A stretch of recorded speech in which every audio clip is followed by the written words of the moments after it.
અને પહેલો ક્વેશ્ચન છે કે શ્રી ઝારીજી પર લાલ વસ્ત્ર કેમ ઢાંકવામાં આવે છે?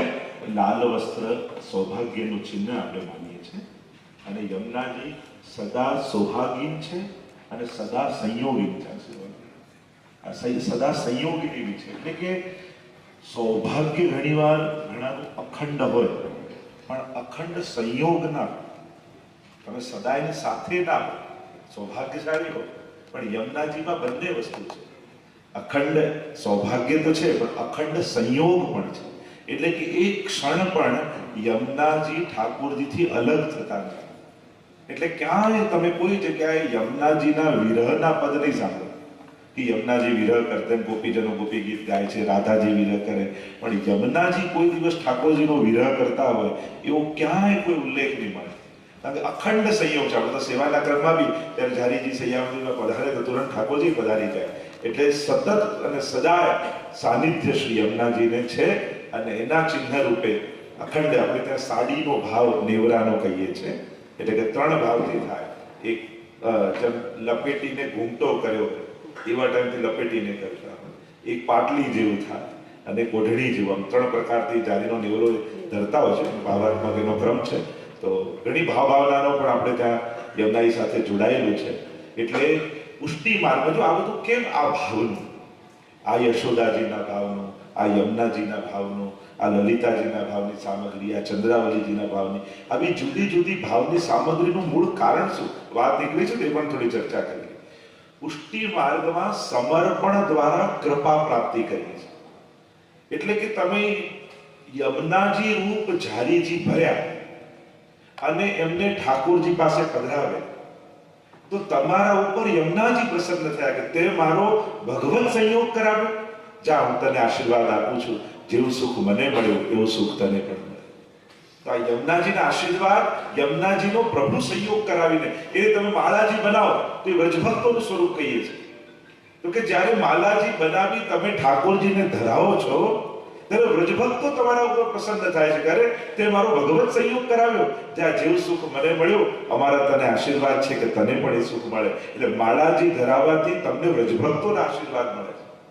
એમ લલિતાજીના ભાવની, ચંદ્રાવલીજીના ભાવની, વિશાખાજીના ભાવની, સ્વામીજીના આ જુદી જુદી ભાવની સામગ્રી, વસ્ત્રના રંગ, શૃંગારના પ્રકાર, આ જુદા જુદા ચારે યુથના ભાવથી થાય. એટલે કે એ જ્યારે તમે પ્રભુને ધરાવો ત્યારે એ ગોપીજનના તમે આશીર્વાદ પ્રાપ્ત કરો છો. કારણ કે પુષ્ટિ ભક્તિમાં, કૃષ્ણ ભક્તિમાં સીધી કૃષ્ણ કૃપા થતી નથી. પહેલા પ્રભુના લીલા પરિકરની કૃપા થાય અને પછી ઠાકોરજી કૃપા કરે છે. એટલે સૌથી પહેલા આપણે વ્રજભક્તોના આશીર્વાદ પામીએ, પછી ઠાકોરજી આપણા પર કૃપા કરે. તો આ રીતે વિવિધ ભાવની સામગ્રી, વસ્ત્ર, શૃંગાર પ્રભુને અંગીકાર કરાવી તમે વ્રજભક્તોના આશીર્વાદ મેળવો છો. મૂળ એ ભાવના છે. કારણ કે આપણા પુષ્ટિ માર્ગને સમજવા માટે અહીંયા રીઝન્સ નથી, અહીંયા ઇમોશન્સ છે. બીજા મર્યાદામાં આરતીનું આ કારણ, માળાનું આ કારણ, પૂજાનું આ, દરેકમાં રીઝન હોતી. અહીંયા રીઝન નથી. આ પ્રેમનો માર્ગ છે ને એટલે અહીંયા ઇમોશન્સ છે, ભાવનાઓ છે. એટલે કે આ કરી તમે એ ઇમોશનને પ્રાપ્ત કરો છો, તમે એ ભાવનાને પ્રાપ્ત કરો છો કે યમુનાજીની સેવા કરી મેં યમુનાજીનો ભાવ હૃદયમાં ધારણ કર્યો, મેં ચંદ્રાવલીજી રૂપ સેવા કરી મેં ચંદ્રાવલીજીનો ભાવ હૃદયમાં ધારણ કર્યો. એટલે કૃષ્ણ ભક્તિમાં રીઝન ગોતવા ન જતા ઇમોશન મેળવવા જતા કે આપણે ઇમોશન્સથી સભર થઈએ, ભાવ ભાવનાથી સભર થઈએ તો આપણી સેવા ફલાત્મક અને રસાત્મક બને. આ કારણ આપણે ત્યાં છે. એટલે દરેકમાં જુદો જુદો ભાવ છે. પુષ્ટાવેલા ઠાકોરજી અને રમતા ઠાકોરજીને એક જ સ્થાન પર આજુબાજુમાં બિરાજમાન કરાવાય કે ના કરાવાય? એટલે આપણે ત્યાં વિધાન એ છે, પુષ્ટિ માર્ગની પરંપરા અને પ્રણાલિકા એ છે. સૌથી પહેલા તો કાલે જે મેં સેવાક્રમ સમજાવ્યો એ કમ્પ્લીટ થોડો સેવાક્રમનો લાવેલી નો નથી. બાકી ઘણા એમ કે અમારે તો અડધો કલાક જ અમને દિવસમાં મળે છે, તો અડધો કલાકમાં અષ્ટયામની ભાવના કરી. કલાક મળે તો કલાકમાં અષ્ટયામ. અષ્ટયામ એટલે આખો દિવસ સેવા કરો. એ તો જે કરી શકતા હોય ને ધન્ય છે, સૌભાગ્યશાળી છે. પણ આપણી પાસે જેટલો સમય હોય એટલા જ સમયમાં અષ્ટયામની ભાવના કરવાની. એટલે કાલે જે મેં વાત કરી આખા દિવસની સેવાનો નહોતું કહેતો.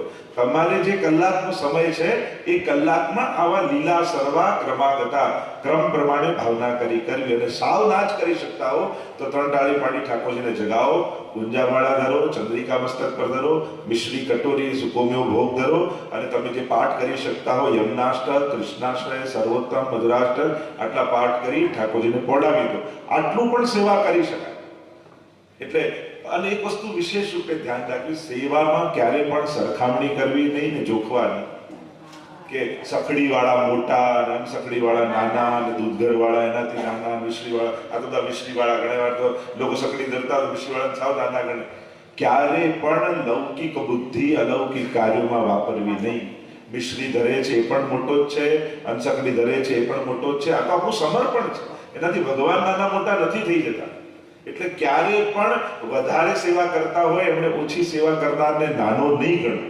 એક માળા ફેરવે છે એ પણ મોટો છે અને જેના મુખમાં એકવાર ભગવત નામ આવે એ પણ મોટો છે.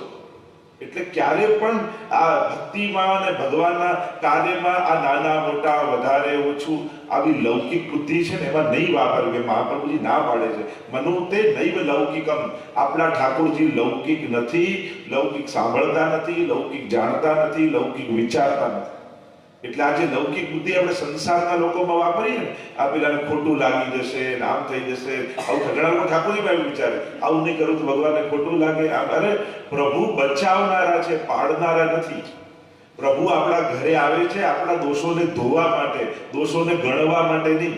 લોકો સેવા કરતા એટલે ડરે કે અમારાથી અપરાધ થઈ જાય તો, પાપ થઈ જાય તો. અરે પાપ ધોનારા એ છે, પાપ ગણનારા નથી. એટલે કલાક સેવા કરી આખા દિવસના અપરાધો આપણે ધોવાના છે, કરવાના નથી. પ્રભુએ તો વચન મહાપ્રભુજીને આપેલું છે કે આપના દ્વારા જે જીવ શરણાઈ આવશે એના દોષો સામે હું ક્યારેય નહીં જોઉં. એ આપણને આનંદ આપવા આવે છે, આપણને લાભ આપવા આવે છે. એટલે દોષોનો વિચાર કરી ભગવત સેવાના આનંદથી વંચિત નહીં રહેવું. એ જે લાભ આપણને મળ્યો છે આપણું સૌભાગ્ય છે. અને ક્યારેય કોઈ દોષ, બસ જે દોષ થાય મારો બસ હું સ્વીકારી કરો તો ખરા. એટલે કઈ કોઈ ઠાકોરજી દોષ ઘટવાના નથી. એટલે આજે ઊંધું વિચારીએ છે ને આપણે ઘણી વાર પુષ્ટાવાની વાત કરીએ પણ કોઈ ગુજરી જાય તો શું કરવાનું, પહેલો સુતકનો વિચાર કરે. આવા સારા પ્રસંગે કોઈને ગુજરી જવાનો કે વિચાર કરે. જેને ત્યાં બિરાજે છે કોઈને વાંધો નથી આવ્યો તો ઠાકોરજીને તમારી જોડે કોઈ વિશેષ દુશ્મની નથી કે આને તો હેરાન કરવો જ છે એવું ઠાકોરજી વિચારી ના આવે તો બધાનું સચવાઈ જાય, ક્યાંય કોઈને વાંધો. અને હવે નહીં કરી તો ક્યારે કરીશું. અને એટલા માટે પુષ્ટાવીને ઠાકોરજી પધરાવવા. તમે કરતા જ હો છો, એમાં કઈ નવું નથી કરવાનું. પુષ્ટાવીને જે કરો છો એ જ કરવાનું હોય છે, પણ પુષ્ટાવીને પધરાવવા એટલે એમાં વલ્લભના હૃદયમાં વિરાજતા પ્રભુનો આવિર્ભાવ કરે. એવા સંકલ્પ સાથે પ્રભુને પધરાવવા કે આની સેવાનો હું અંગીકાર કરીશ. અને એટલા માટે જે પુષ્ટાયેલા ઠાકોરજી હોય એ પુષ્ટાયા ન હોય એની સાથે એક જ સિંહાસનમાં નથી વિરાજતા. તો જે પુષ્ટાયા ન હોય એને બીજે પધરાવવા, સિંહાસન બીજું સિંહાસન નાખવું, મંદિરની ઉપર પધરાવવા. એ દર્શન રૂપે, દર્શનીય રૂપે ઠાકોરજી તમે પધરાયા છે. એટલે દર્શન કરવા અને દંડવત કરવા ચાલે. આ આવિર્ભાવ થયેલા ઠાકોરજી છે. એ પ્રગટ ભગવત સ્વરૂપ સાક્ષાત વિરાજે. દીવાર ઉપર ઠાકોરજી હોય તો એમાં પ્રગટ ભગવાન નથી, ભગવાનની યાદ છે, ભગવાનનું સ્મરણ છે એક પ્રકારનું. એ સ્મરણ રૂપે હોય અને આ સ્વરૂપ રૂપે હોય કે પુષ્ટાયા એટલે સાક્ષાત નંદ નંદન યશોદાજીના લાલન મારા ઘરે પ્રગટ રૂપે વિરાજ્યા. એવો ભાવ પુષ્ટાયેલા ઠાકોરજીમાં આવે છે. સાક્ષાત પ્રભુ આપણો અંગીકાર સેવાનો કરે છે. અને એટલા માટે આપણે ત્યાં વિવેક છે. પુષ્ટાયેલા ઠાકોરજી પુષ્ટાયા ન હોય એની સાથે એક સિંહાસનમાં નથી વિરાજતા, એ બીજે વિરાજતા હોય છે. અને એટલા માટે એ પ્રકારે પુષ્ટાયેલા ઠાકોરજીનો આદર જાળવવો જોઈએ. ક્વેશ્ચન ઇંગ્લિશમાં આવ્યો છે તો હું ઇંગ્લિશમાં જ બોલીશ. કેન વી મેક સામગ્રી as a sugar free or we have to make સામગ્રી with an authentic way only? એટલે સામગ્રી સુગર ફ્રી બની શકે છે કે પછી એમાં સાકર કે મીઠાશ નાખીએ તો જ સામગ્રી કહેવાય કે પછી એને કોઈ અલગ રીત છે? બંને વસ્તુ છે. જો આપણે સંસારમાં રહીએ છીએ, આપણા દેહધર્મ પણ લાગેલા છે, આપણી અવસ્થા પણ લાગેલી છે અને પ્રભુના સુખનો પણ વિચાર છે. તો વ્યવહારિક જગતમાં એવું કરી શકાય કે બને તો પ્રભુ માટે 2 નંગ ખાંડવાળા કરી લેવા અને બીજા બધા જે છે એ ઠાકોરને સમર્પિત કરી અને એ રીતે કરવું કે આપણે ઠાકોરજી તો મીઠી ખીર જો ભાવે લાલ કો મીઠી કીર્તનવાળા જાણીતે હવે બુરો અધિક મિલાવે, એ તો મીઠી ભાવે પાછું વધારે બુરો ના કેમ કે છે. પણ આપણે હવે ગોવાળિયા છીએ નહીં, અને આ બધા કાર્ય કરતા આપણો ઠાકોરજી ગોપાલ છે એટલે એ ગાયો ચરાવવા જાય બધું એને પચી જાય, આપણા બધાને પચે નથી. તો એટલા માટે પ્રભુ માટે જ્યારે કરતા હોય આપણે કોઈ પણ સામગ્રી આદિ કરીને ઘણીવાર આપણા દેહ માટે, કારણ કે શરીર જો સાચવશો નહીં તો વધારે વાર સેવાય નહીં કરી શકો. સુગર ફ્રી પણ કેમ ખાવું છું? મારી મજા માટે નહીં, હું લાંબા સમય સુધી સ્વસ્થ રહી ભગવત સેવા કરી શકું એટલા માટે આ મારે ત્યાં. તો એ જ વસ્તુનો દ્રષ્ટિકોણ બદલી નાખો તો એ સેવામાં સહાયક જ છે. તમારે શરીર પણ સાચવવું જોઈએ. ઘણીવાર વડીલ વૈષ્ણવને ઘણીવાર લોકો એટલા ભૂખ્યા રહીને એક અન્નનો દાણો ન લે, એ તબિયત બગડી જાય, દવા લેવાનો ટાઈમ આવે, ના સેવા પૂરી થાય પછી દવા લઈ અને સાવ તબિયત પેલી થઈ જાય, તો એવો હઠાગ્રહ કે અત્યાગ્રહ કોઈ વસ્તુનો નહીં કરે. મહાપ્રભુજી તો ના પાડે છે કે અત્યાગ્રહ પ્રવેશે પર પીડાદી સંભવે સેવા તક્તવ્ય, કે ભગવાન કરતા કોઈ વસ્તુનો યા મારા નિયમનો અત્યાગ્રહ થઈ જાય તો સેવા છોડી દો. કારણ કે તમને ભગવાનની સેવા થાય એ વિચાર નથી, મારો નિયમ ન જાય એનો અત્યાગ્રહ છે. એટલે પ્રભુ કરતા તમારો નિયમ મોટો ન થઈ જવો. પરપીડાની સંભવે, તમારી સેવા બીજાને પીડા આપવા લાગે સેવા છોડી દો. તમારો આનંદ છે, બીજાને તકલીફ આપવા માટે નથી, દુઃખ આપવા માટે નથી સેવા. મહાપ્રભુજી તો બહુ પ્રેક્ટિકલ છે.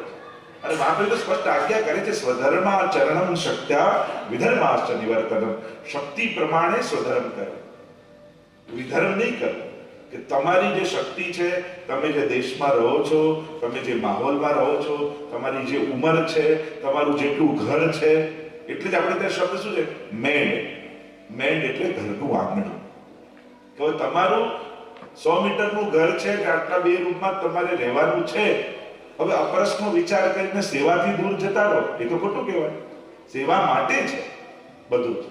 તો એ 2 રૂમના ઘરમાં કઈ રીતે અપરસ પાડીને સેવા કરવી, તો એનો વિચાર. મહાપ્રભુજી ખુલ્લા ચરણારવિંદથી આખા ભારતની પરિક્રમા કરતા, નવનીતલાલ સાથે બિરાજતા. વિચાર કરો કઈ રીતે, કેવી અપરસને કઈ રીતે રહેતા હશે ત્યાં. ઘરે નતું. મહાપ્રભુ પૃથ્વી પ્રદક્ષિણા કરી ઝાડ નીચે કામ કરતા. આપણે વિચારીએ કે ના સોનાની જારી હોય, આ હોય, સિંહાસન હોય, પેલું હોય તો જ સેવા થાય. ના, સેવા તમે હો તો થાય, કોઈ વસ્તુથી ના થાય. પ્રભુને વસ્તુ નથી જોઈતી, પ્રભુને તમારી જરૂર છે. કે તું સામે બેઠો છો કે નહીં, બસ એ મારી સેવા છે. એટલે ઇમ્પોર્ટન્ટ વસ્તુ નથી, ઇમ્પોર્ટન્ટ તમે છો સેવામાં. આપણે સગવડતાને મહત્વ સમજી, પ્રભુ માટે બધી સગવડતા હોય તો જ ઠાકોરની રાજી થાય. હું હોઉં કે નહીં, ના, એ બધું જ ગોલોકધામમાં હતું છતાં છોડીને તમારા ઘરે એટલે આવ્યા કે ગોલોકધામમાં તમે નહોતા અને તમારા હાથની સેવા લેવી. એટલે પ્રભુ એક વસ્તુ બધા યાદ રાખી, મારા માટે મારા ઘરે આવે છે. એ મારી વ્યવસ્થા કે સગવડતા માટે નહીં. અને એટલા માટે પ્રભુને જે ભાવે છે એ મહત્વનું છે. અને તમારો સેવા પ્રકાર યા તમારી દિનચર્યા જેવી છે, એટલે તમારા ઠાકોરજી છે અને તમારા ઠાકોરજી છે એટલે તમારા પ્રમાણે રહે. તમારા ઘરમાં જેવી વ્યવસ્થા, જેવી શક્તિ તમારી, એટલે બીજાની વધારે શક્તિ હોય એને જોઈને તમારે ખેંચાઈને ઉધાર કરીને એને વધારે કરવા જાઓ તો કાંઈ ઠાકોરજી રાજી થવાના નથી. જેમ નાનું બાળક હોય તમારું, એની આગળ લતા મંગેશકરની સીડી વગાડો તો એ રડતું રહેશે, પણ 2 સુર ગાતી હોય ને માં, એનો અવાજ સાંભળી જ શાંત થઈ. તો આ ઠાકોરજી તમારા છે, તમારાથી રાજી છે. અને એક વસ્તુ સૂત્ર જીવનમાં યાદ રાખો, આપણી અનઆવડત એ આપણી અયોગ્યતા નથી થઈ જતી. આપણી અસમર્થતા એ આપણી અયોગ્યતા નથી ભક્તિ માટે. બધા બધી વસ્તુ માટે કેપેબલ ના હોય, બધા ગાઈ ના શકતા હોય, બધા સારું બનાવી ના શકતા હોય, બધાને કોઈને સારા શૃંગાર કરતા ના આવડતું હોય. એનો અર્થ એ નથી થતો કે તમે સેવા કરવા અયોગ્ય થઈ ગયા. જરાય તમારી અયોગ્યતા નથી, અસમર્થતા તમારી. અને એટલા માટે ક્યારેક એવું થાય કે આપણને જ્યારે રોગ થયો હોય યા આપણે ન થાય એના માટે સાવધાની રાખતા હોઈએ તો પ્રભુ માટે 2 વસ્તુ આપણે એવી બનાવીને એ આગળ થાળીમાં પધરાવીએ. બાકી બધું સન્મુખ જરૂર કરો જે બી હોય, કારણ કે આપણે સમર્પણ કર્યું છે. એટલે જે અસમર્પિત વસ્તુ નામ તસ્માદ વચનમ આચરે બધું દૂર પધરાવું ખરા, પણ સન્મુખમાં આ કરો. પ્રભુની દ્રષ્ટિથી પણ પ્રસાદી થાય. કોઈ વસ્તુ યા પ્રસાદી ભેળવી દેવાથી પણ પ્રસાદી થાય. તેમ બધું ધરીને આપણે ન લઈ શકતા હોઈએ. તો પ્રસાદી કઈ રીતે લેવું? તો કે પ્રસાદી મિશ્રી જે ઠાકોરજીની હોય ધરેલી એ મિશ્રી બધામાં પધરાવી દઈએ, ઘણીવાર ચરણામૃત પધરાવી દઈએ. કાંઈ જ ના હોય તો પ્રસાદી વસ્તુમાં હાથ લગાવી અને પ્રસાદી વસ્તુને લગાડી દો તોય પ્રસાદી થઈ જાય. પ્રસાદી હાથ અને પ્રસાદીમાં લાગે તોય પ્રસાદી થાય. તો આ બધા ક્રમ છે. ક્યાંય ન હોય તો કંઠીને આપણે મનોમન ભોગ ધરીએ છીએ, પણ એક પ્રકાર છે આપણે મૂળ અસમર્પિતના ત્યાગની વાત છે. તો આ રીતે પણ સમર્પિત થાય. અને એટલા માટે આવો ક્રમ કરવો કે પ્રભુ માટે બે વસ્તુ કરી લેવી અને બાકી બધી વસ્તુ ભલે આપણા માટે પેલી રીતે કરી અને સિદ્ધ કર. દરેકમાં વિવેક પૂર્વક રસ્તો કાઢો. અહીંયા કોઈ વસ્તુનો અઠાગ્રહ કે દુરાગ્રહ નથી. અહીંયા એ છે બસ તમે ઠાકોરજીથી દૂર ન થાઓ એનો વિવેક છે. પ્રભુને એ નહીં ગમે. સુગર ફ્રી ધરશો તો કદાચ ફીકું ખાઈ લેશે, ન ખાંડ વગર, પણ તમે દૂર થશો ને એ ઠાકોરજીને નહીં ગમે. અને એટલા માટે તમે વધારે મહત્વના છો આ બધી વિધિ વિધાન કરતા ઠાકોરજી માટે. અને એટલા માટે પોતાની જાતની મહત્તા સમજો કે પ્રભુ મારે કારણે છે, મારાથી રાજી છે. બસ આ વિચાર થશે ને, મારા હાથમાં ઠાકોરજીને બહુ ગમે છે, બસ તમારાથી પ્રસન્ન છે, એટલે આ રીતે વિવેક કાઢી લે.